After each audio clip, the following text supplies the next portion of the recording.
Right, partner, you know what time it is. That's right, it's another cringy intro.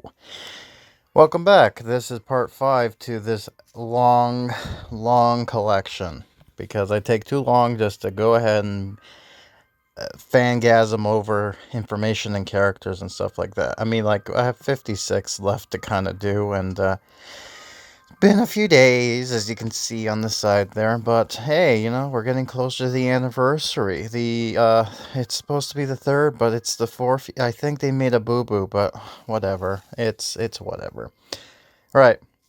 So, one thing I want to mention, there is the mayor here, and normally I would have mentioned her the last part, but I left her aside for now because she'll be more mentioned part of later on in the event, because there is a scene that has her specifically, and I don't want to really take her out of the whole thing just yet because she is a key player. But that's why. Okay. Anyways, the next person we're going to take a look at is the Calling All Creeps, Ricky Beamer. Now, Ricky is an interesting character because he basically is just like in the book of the same name, kind of a nerdy kid, kind of I'm not too sure if he might be the same person in there, like, he did the news reports in the school, because I remember part of it was like he just did this thing where it's like calling all creeps on the newspaper or something like that, only to get a call in the middle of the night. He'd be like, "Oh, we're coming for you, Commander," and then he just became the leader of the creeps. Because apparently, yeah, and they did a weird thing because there was like these 3 bullies that bullied him, but then they were like, "Oh, wait a minute, you're the captain? Oh, sorry about that." And it's weird too because in the episode, and I think, yeah, even in the book, maybe in the book, I don't know. I know sometimes they change it or not, but I do remember in the book, and then in the end, he just like forces them. He's like, "You know what? Don't eat the cookies; they're bad for you." And you're like, "Oh yeah, screw you, Ricky, boo!" And he's like, "You know what? Screw it. Join him." And then he eats it, and he becomes the creep, as we all know and of. Now, what's weird about this one is that it's weird with its, we have some stuff here, like on Resource Magic, ready. You've seen this during the events and whatnot, so he's not too out of the ordinary from what he is per se. However, I'm going to go into the scene real quick, because his scene is a bit weird as far as, oh yeah, and I got this going on here. Good, it's not what I wanted. Fantastic. But anyways, oh yeah, I still love the fact that, we don't get this guy at all. So I don't even know why she bothered, but I digress. There's another one, great. Where is, oh, there it is, right. Alright, so this is the school gymnasium. And it's weird because this thing is just wide open for anyone to just to walk in and out. I get why it was like this because of, because it would be weird, but still, I don't know. I've never seen a gymnasium just like this out in the open. Like, maybe there is one, but normally the most I've seen is this indoors, but whatever. It's weird because sometimes a gymnasium would act just like the place where they do the announcements and stage. And then sometimes some people had it as their lunch. I don't know. I'm just talking out loud here. I digress. So anyways, yeah, this is a school gymnasium, and we got the creeps. And then we got this weird-looking prom king creep. He's not the king of the creeps. He's just a prom king. And then we got Ricky Beamer over here. So in the story, it's weird because I think Marty tried to screw around with this one of Clarissa's potions and decided to spice the drinks, and that turned him into the creep. So it's like, okay, that makes sense there. But there's an animation that's kind of true to the book in a sense. I don't know. But yeah, it's kind of implied that he can turn in and out. I don't know. It's weird. But anyways, here's the scene. So they're like reptile things. Like, it's very odd. So we got like these guys that look basically like they do in the cover arts, I think. It's weird because the creeps are like reptile raptors things. Then we got like Ricky Beamer, whose shirt is kind of, is it ripped? It kinda. I mean, Oh yeah, and he got this big. It's interesting because he got this big T-Rex guy, and he got these little raptor creature. It's weird how they look like dinosaurs, right? Yeah, and it's like the other ones have their mouths open, but Ricky's not. Ricky's more like a gecko in his look. I'm not sure if that was intentional or not, but oh, I love it that they're just kind of blocking themselves. Yeah, good, fantastic. That's exactly what I want to showcase. Yeah, please, don't go in there. Fine, whatever. Just look at this guy. Yeah, look at this guy roar in front of this person's face. There we go. That's much better. Thank you. That guy's whole thing is ripped. I don't know if it's just because it was always like... Oh, yeah, he kind of is ripped over here. That's interesting. Yeah, I don't know the whole story with that one guy. What's the deal with him? But, yeah, he just kind of swipes. Alright, well, that's them. That's the creeps, everybody. Hope you enjoyed them, because they're kind of out and about. Yeah, there we go. Yay, got nothing. Fantastic. I spawned all of them and got nothing in return. But anyways, this is what I was talking about. Eat a special cookie. So this is an interesting animation because, as you see, when he eats, like, he goes and eats a cookie, and then, oh no, he's a creep. And then he reverts himself back. It's interesting how they kind of do this. You could slow-mo it and just see when the body parts start popping in and out. It's interesting. But yeah, this is more akin to the source material, because they're like, how are we gonna put this thing in here, right? And they're kind of thinking about this, and then the creeps are so stupid, but they're like, why don't you do a bake sale? It's like, oh, that's a genius idea. We could put it in the cookies and sell it to kids for free. Man, no wonder you're the leader. You're so smart. It's so stupid, but okay. It's so weird. It's weird too because in the episodes they had them like orange reptile things, and you know, in the books, and even like here, like go over to Jim DeCopus's artwork. Yeah, over here, like they're like purple raptors. It makes it weird because it's like, you know, whatever.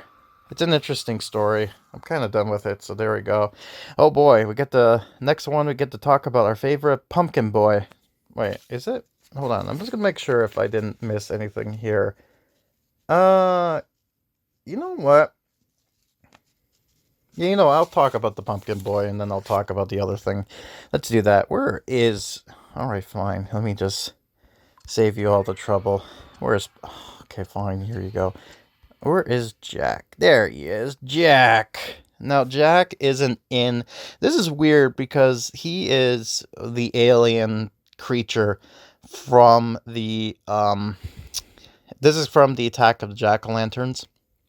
And it's weird because in the story, it's Halloween. These two kids are trick-or-treating, and then they have these other two friends, and they're like... going out, like they were trying to either they were attacking someone or they wanted to prank on some other kids, and the other two kids are like, hey, we have an idea, you know, there's this place around here that has this weird candy thing, right? And you know, they end up coming across these two weird pumpkin looking things, right?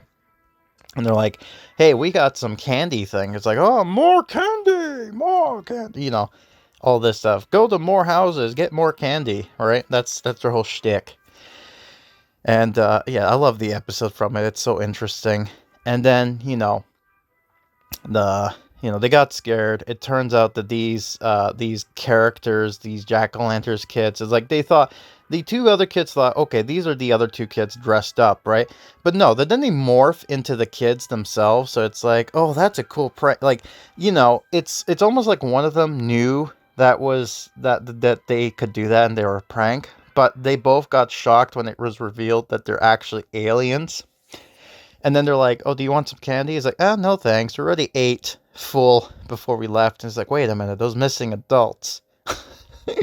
And it's implied that yes, they do eat humans, but they don't eat kids because it's like veal to them. It's just like, nah, we rather like it big and juicy. We don't eat, you know, kids, so don't get fat because we eat that. You're like, yum yum. And what I love it too is that I'm gonna show this off in the farm, but they look like really weird beaker looking Muppets, and that's based off of the design. It's weird because it's slightly based off the designs of the book, but it's also in the show, the aliens, what they look like. It's so weird. And so in this story, in this particular one, I did a full playthrough of it, which is fun. In there, yeah, so Jack is a character that's I guess PH number, and let me just go to the pumpkin field. Yeah, so this is the commander, who is the leader, I guess, and then you got these Muppet-looking aliens, which are like what the pumpkin eaters are, instead of wearing pumpkins over their heads. Why they wear pumpkins, I don't know. I certainly do like the actual pumpkin field area here. It's actually kind of cool. What's interesting is that for some reason this used to be a actual house, like an actual barn area, and it used to spawn the pumpkin heads actually looked like the ones from the movie that was shown there. And they changed that for this, which I actually really like. And I think the update changed this whole area and added Jack in. I think with Cindy the Cynthia Jones update. I may be mistaken, but I think that's what it was. Yeah, so that's kind of there. So I kind of dig how they designed this here. And just in case, oh, great, diamond edit. No, no, no, no, no, no, no, no. You don't get to go free. No one does. Anyways, where was I? Okay, yeah. So I might as well talk about this. This is a spaceship, and it's floating, and a lot of people are like, oh, wow, that's so cool. Where did you get this? So, sometimes they have unique things, and one of the unique items is if you get when you unlock Jack in the level up system, there will be a special pack with him in it. This is one of the items that comes with it, and I really like this. It's like so cool. I mean, I love it. Like, look at this thing. It's so like wow. I'm guessing that this thing right here. Oh, hold on, I didn't turn on this. This thing right here is like probably where they hold the humans to kind of store them for battery source or something. I don't know. I really do dig how I kind of designed the pumpkin field and the weird statues and whatnot, and that weird. I don't know what. The God, no. Man, this is so glitchy. I'm sorry, but I don't know what this weird thing is supposed to be here. But there it is. Anyways, yeah, so I digress. So in the story, it's kind of implied that Emily and Jack, like Emily kind of wanted to hang out with Jack, kind of help him out, and it kind of turned into the whole having him adapt the Jack name. And Jack, although he's part of the book series and as an alien, he is actually an original character for this game. So, yeah, so Jack is not really into the whole thing, but he's here. And what's weird is that the reward for this was supposed to be like this smashed pumpkin, which is interesting, but whatever.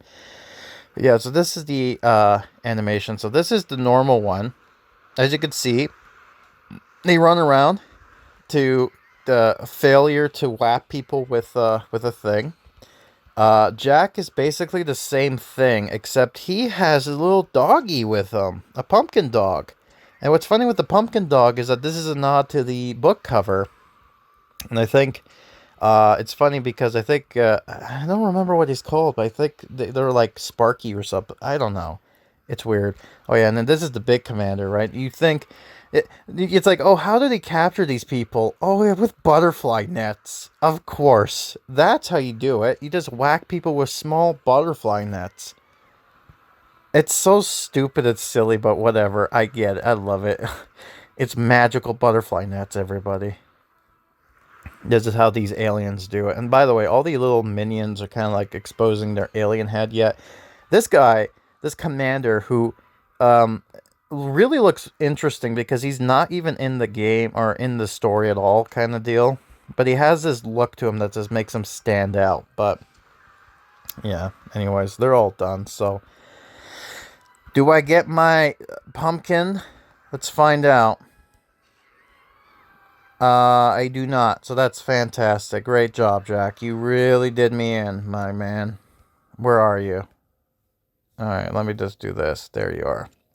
Right, so he has some stuff prepared. Pumpkin load, which is basically him loading. I think I've kind of showed this stuff off. Makes a jack o' lantern, check cargo. Uh, this is my favorite one here. Listen to the Smashing Pumpkins. They had to specify. Yeah, he listens to Smashing Pumpkins. So, 1979. All that stuff. Yeah, he lists. He loves that stuff. I don't know. Take a wild bike ride and walk the Pumpkinhead dog. Now, although I love to watch him kind of do the listening to Smash Pumpkins stuff, which is interesting, I really would be doing a disservice if I didn't do this one, which is him walking the dog, because it's just like the cover of the book. Look, see, it's like in the cover of the book, everybody. Look, he's walking the dog. Like, watch, look, going over here. Wow, look at that. There he is. There he is right there. I still find it funny that they decided, Tim DeCopus went as far as to be like, nah, instead of just pumpkin-headed people, nah, we'll put a pumpkin-headed dog, because why not? Why not? Because that makes sense, right? Yeah, that makes total sense. So I digress. Anyways, this is weird because normally I don't talk about stuff like this, but I might as well do this right here. There is an NPC right over here. Yeah, so and it's weird because I can't really show this off, but the Goldsmith right here, this is actually based off of a book, and it's weird because they based this off of a book, which is the Horror of the Black Ring.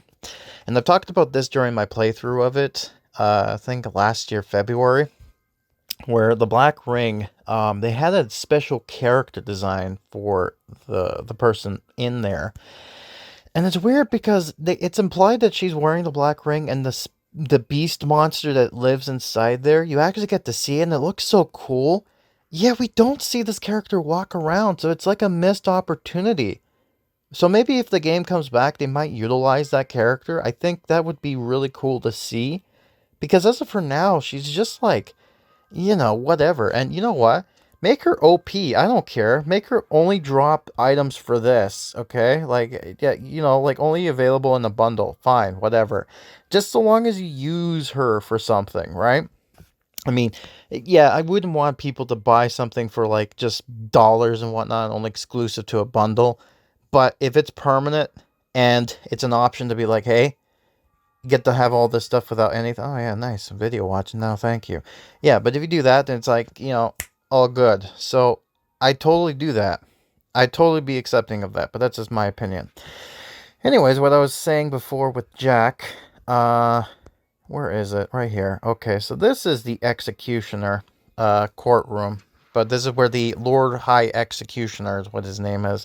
This is based off the book, the Horrors at the Terror Tower or something like that. They don't have a book for it, so I'm going to take it on a whim.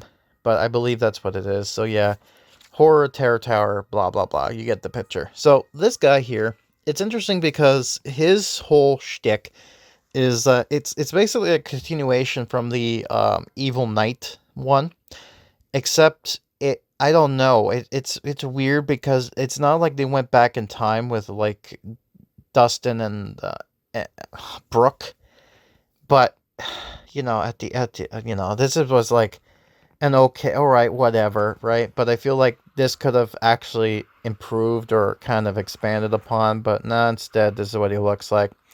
It's weird because you would think he would look like something from the episode, but no, I think this is roughly based off of the one from the movie, because it's weird because they designed some stuff from the movies, but then they designed stuff that is like based on their own thing, based on cover arts, and then it's just some that they just decide to design them and base them off of whoever they feel like. So there's that. But yeah, this is the Lord High Executioner, and as you can see, he's chopping people down. So that's really, like, man, like, this guy has the potential to kill somebody. But, that's his point. Like, that's his whole shtick. He's just, I'm going to cut people's heads off. From the original book, this guy's based off from, I believe it was like these two kids um, come to this weird tower. And then, they end up going back in time for some reason. They're like, and it's really interesting how they start this off because they don't imply or they don't remind you, like, oh, where's the parents or whatnot. Like, they don't question it, but then it makes sense later on why this is.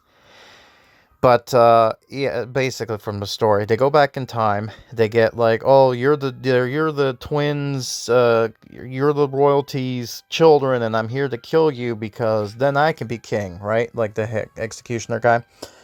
And it turns out later on they go to a wizard, and these kids are like, no, we're not this. What are you talking about? But then the wizard reveals to them that, no, you are these people.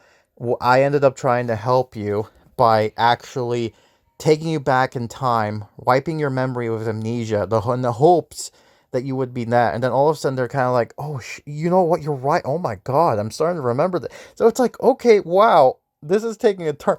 So then later, the wizard and them end up going back in the future, except the kids don't got amnesia, and then the wizard is adopted as the grandfather, whatnot, and then it's implied that the high executioner ended up becoming king, but then he got executed or assassinated, I should say. I don't know. I'm just recalling this from the episode, and it's interesting, but yeah, it's a shame we don't actually get an update with that, but yeah, it's whatever. Anyways, let's go and talk about Me and the Boys. Here it is right here. Me and the Boys. Alright, I forgot. I need to unlock. Oh god, okay, you know what? No. Hold on. I should have activated this beforehand, but whatever. Anyways, you go create your lab. Disappear for a minute, please. While I grab you. Okay, thank you, Clarissa.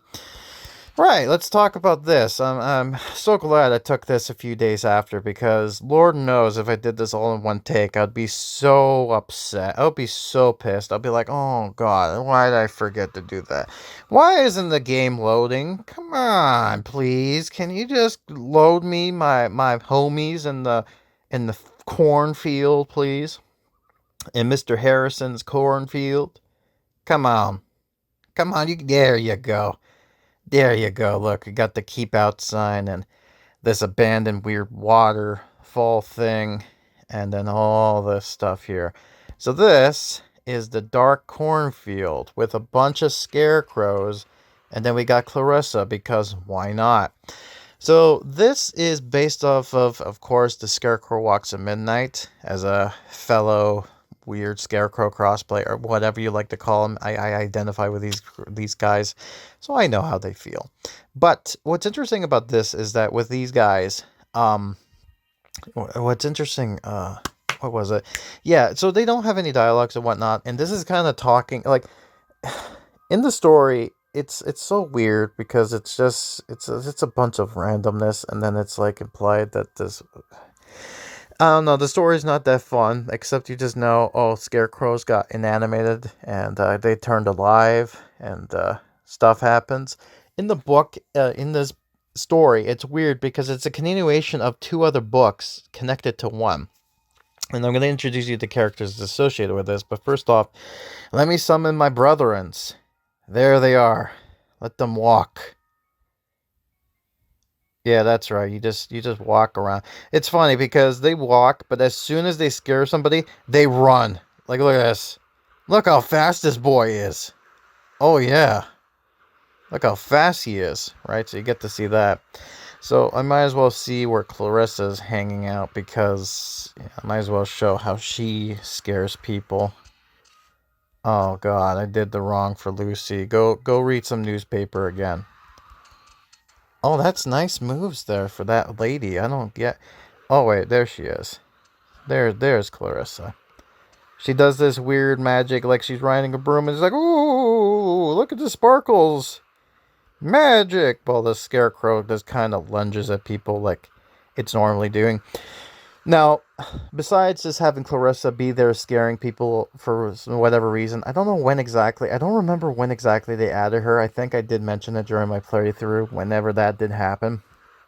And I think I mentioned, I think the nod, a reason why she's in the cornfield, has something to do with maybe a nod to like the Wizard of Oz. I'm sure if there was like a lion or a Tin Man, they would probably do the same thing and be like, haha, funny. But no, whatever. So there's Clarissa. Let her, um, let's just, yeah, you know what? Let her fly around in her broomstick like an original witch should do. All right, there we go. Now, anyways, that was the scarecrows. Everybody, hope you enjoyed them and all that stuff. But in this book that the devs decided to take this off of, we decided to go ahead and look at to Emily. There she is. So Emily is one of the kids that we saw that got involved with Jack. And she's a farm girl. She's a bit of the tomboyish type of character. And because you can tell because she got the soccer ball or the football in other countries, the football, but in America it's soccer. But I digress. Anyways, yeah. So this is Emily. She is a farm girl. She is a tomboy of sorts. I think maybe. I don't know. She kind of implies it as that. Anyways, yeah, so she is interesting because she seems to have a lot to do in the role. Originally she looked weird. I don't know if I mentioned this during my thing, but she looked very odd. And I'm glad they redesigned her because my god, did that look so odd. Also, I think they redesigned some of the characters, like the ghost kid as well as the dog, right? Like some of the characters looked weird, but then they kind of redesigned them to make them a little bit more cohesive and better. So that's good. But I think the game design character in here looks more like she did back originally. But anyways, I digress. So yeah, Emily. Besides, her relationship is the fact that she and Cynthia Jones were playing in the cornfield. They got scared and lost, and then Cynthia disappeared, and we kind of tell the story from there. But anyway, she has stuff like jump rope, do a handstand, kick time on the hay, help in the yard, do that, and other stuff with that one event that is so bad. Uh, yeah, so let's just rest on the straw because I think that's something fitting for this country farm girl. And she's going to go over here. And then I'll talk about the brother to this character, Cynthia, because I think it's appropriate. And then I'll talk about something else. So now this is Cynthia. Look, man, look how she's resting. She seems very comfortable in that. I'm sure that's pretty nice and comfy. I'm sure it is. I'm going to guess it's so. Yeah, let's talk about Jordan. So I talked about Jordan briefly before, but yeah, Jordan is the jock football kid, as you can see. And it's interesting because in the book, this is an original character, by the way, just like Emily, by the way, that both of them, like, yeah, as you can tell. And his role is to be like the football kind of jock kid. But what's interesting is that it's implied that his father is more like, yeah, you should go into sports, man, right? But they decide to like he's like, I don't want to just play football. I want to do something like go into law. And I'm like, ooh man, that's kind of cool. Glad to see you kind of doing that, but you know. But yeah, his whole thing is that when Cynthia disappears, he kind of goes into like worried about her. He's like, oh my god, is she okay? What's going on? Hope everything's fine. Like he starts freaking out like normal. Like a normal sibling would when something bad happens, right? So that's the thing.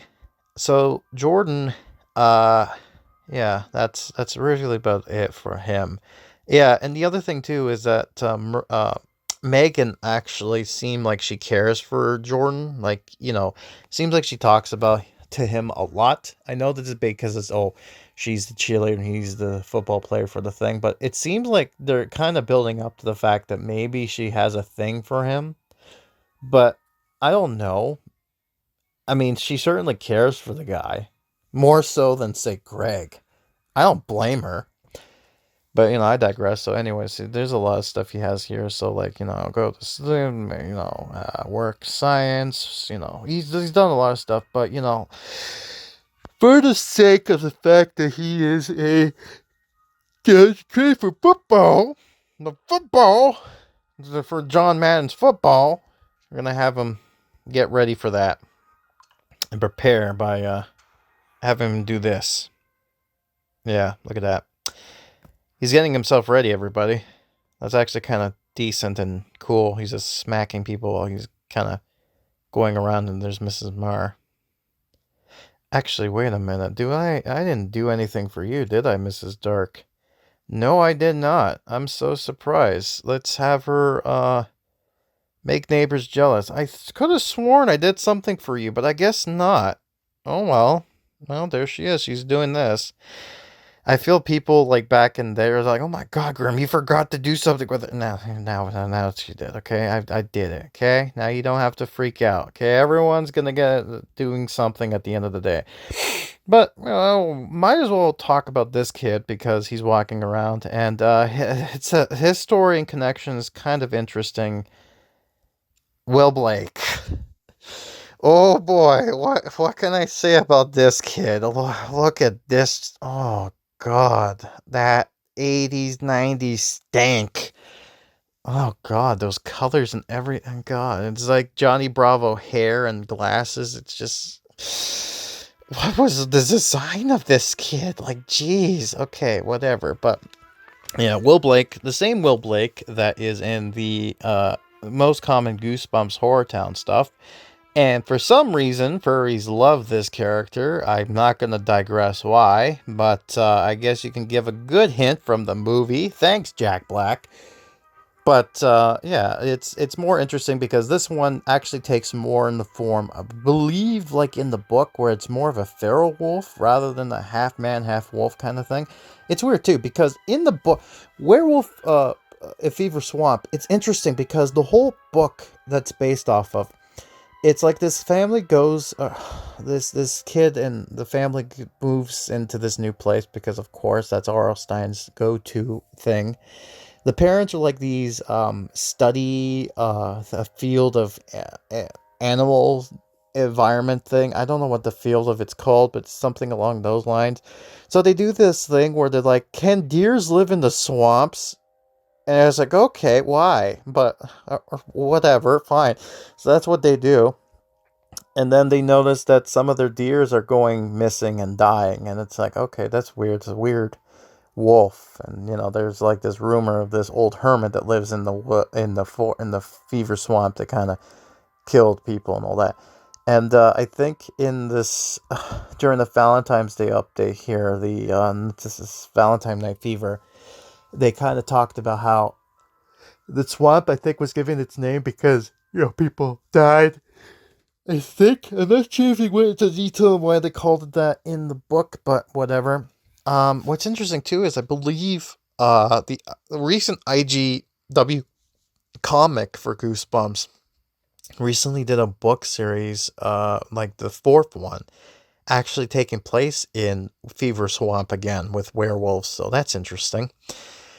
But yeah. Anyways, about this kid. Anyways, yeah. So in the book, so this wasn't taking place. This kid meets Will Blake as one of the residents, and he kind of helps him around, kind of telling him about, oh, you should be careful. There's a werewolf here. And then all of a sudden, and this is the fun part, at some point in the book, he hears this weird monster come around, and then it's like, and then he gets attacked, and it's this big, giant, fluffy dog. And, he's like, the dog's licking him and being very friendly and all that. The parents were like, oh my God, what is this? And, he's like, man, this is such a cool dog. Can I keep him? And it's like, well, it's weird, like anything else, it's for weird. And they're like, I'm going to call you Wolf because you look like one. I'm like, oh, I see where you're going with this. So, yeah, so then it's like implied that it's like maybe is Wolf the werewolf? Fever Swamp? But no, it turns out, he's not the wolf of werewolf. He's actually protecting him, if anything. And then it turns out it's revealed that the friend he made, Will Blake, is actually the werewolf of Fever Swamp. And I do not know. I think in the book he dies. I don't know. I can't recall. But I do know that Will Blake does indeed bite or scratch or something affects this main kid, and I think Wolf actually ended up helping him by defending him, attacking him, or something like that. And then it ends in this high, kind of like a weird note where it's not like a happy ending, but it's not a bad ending, where it's implied that he's a werewolf now, but he's like, you know what, me and Wolf are gonna do stuff together, like, you know, as I'm a werewolf and me and him hang out, you know, kind of thing. So it's like, okay, yeah. So this is Will Blake's version of him.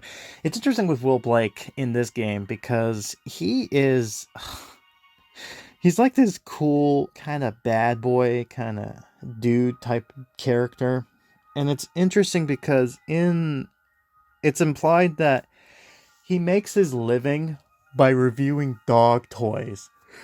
Okay. Oh, this kid makes money doing reviews for dog toys. But, you know, it makes sense why, because, you know, he's a dog person type thing. And what do you expect, right? But yeah, that's that. And there was a character got introduced during this time that tried to look for Will Blake because of incidents of like a werewolf attack or a beast character type thing. But I won't go into them just yet because I feel like they have their own special book, which I'll go deep into.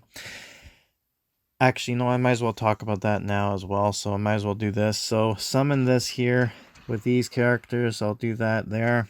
So there they go. Got these things. So the purple haired this monster here, that's Will Blake, and the other ones are just feral wolves. So it's interesting because they decided to go with the more big bad wolf kind of design, which I actually don't mind. I actually like this kind of look to them.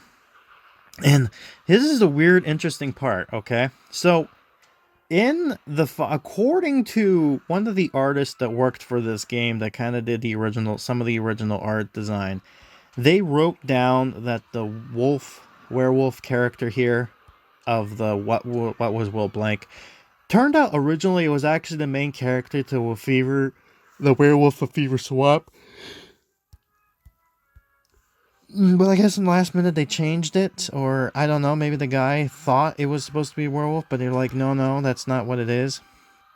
But, you know, I digress, it's whatever, but yeah, there they are there.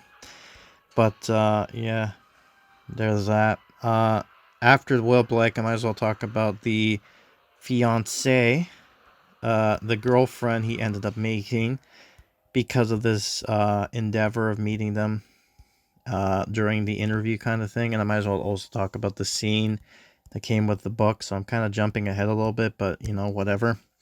So anyways, yeah, so he has some interesting things. I kind of showcase this during my whole review type stuff, but I'm going to have him sleep like a good boy, which is going to be right over here. So he's going to sleep on his little doggy bed in the swamps. Where is he? Oh, there he is. Yeah, there he is. Look at that. Look at that big boy. He looks like something you can pet, you know? Like, I know he's a big, like... Okay, I'm a sucker for dogs, okay? I have a little pup of my own. She's like a big teddy bear. But I digress. So anyways, yeah. Besides this big sinkhole in the cursed swamp, which is what it's called, it's the mud monsters. And as you know, the mud monsters have a certain ally. Also, there's this guy here. I might as well talk about him now, too. This is the Mcglaney. He comes from the Shrunken Head book. And what's interesting about Mcglaney here, like, you know, here's the big mud monster. I love the big one. Like, you know, you got the normal human-sized mud monsters, but then you get this big boy. Like, who was this guy? Why did he turn into this mud monster? And the mud monsters look like Clayface from Batman. But that's just me, right? It doesn't help that their statues look like Clayface, but Batman, whatever.